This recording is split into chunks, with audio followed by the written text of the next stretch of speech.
not be deflected by obfuscation. Bagot had learned that the Oversight Committee was scheduled to meet the following day at 10 in the morning. He had therefore arranged a meeting for 9 o'clock with Professor Jonas Greenfield, another member of the committee who was on the staff at Hebrew University. He put to Greenfield what had now become a routine question. Would the Oversight Committee have teeth? We would like it to have teeth, Greenfield replied, but they will have to grow. Having nothing to lose, Bagot decided to put the cat among the pigeons. He repeated to Professor Greenfield with what Ayala Sussman had said to him, that the committee had been formed primarily to deflect criticism from the Department of Antiquities. Perhaps this would elicit some reaction. It most certainly did. The next morning, Mrs. Sussman telephoned Bagot, sounding somewhat rattled at first.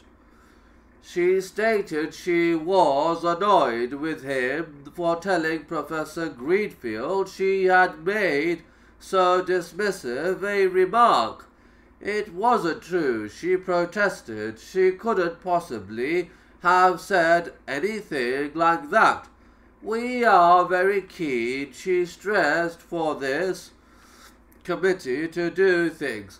Bagot asked if she wished him to read back to her his notes. When she said yes, he did so. No, Mrs. Sussman insisted the committee was formed to advise the Department of Antiquities on sensitive matters. As for her dismissive remarks, she had thought she was speaking off the record. Bagot replied that he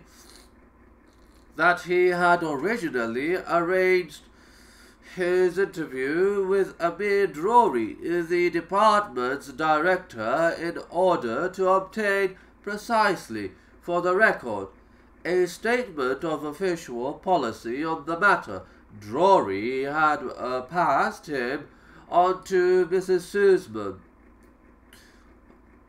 whom he had no reason to suppose was oppressing anything other than the official line. The interview, therefore, had been very much on the record.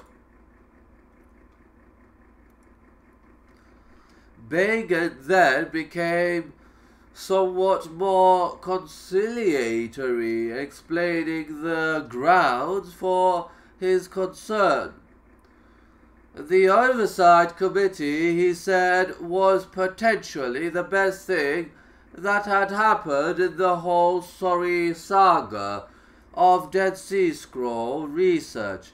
It offered for the first time a genuine possibility of breaking the logjam,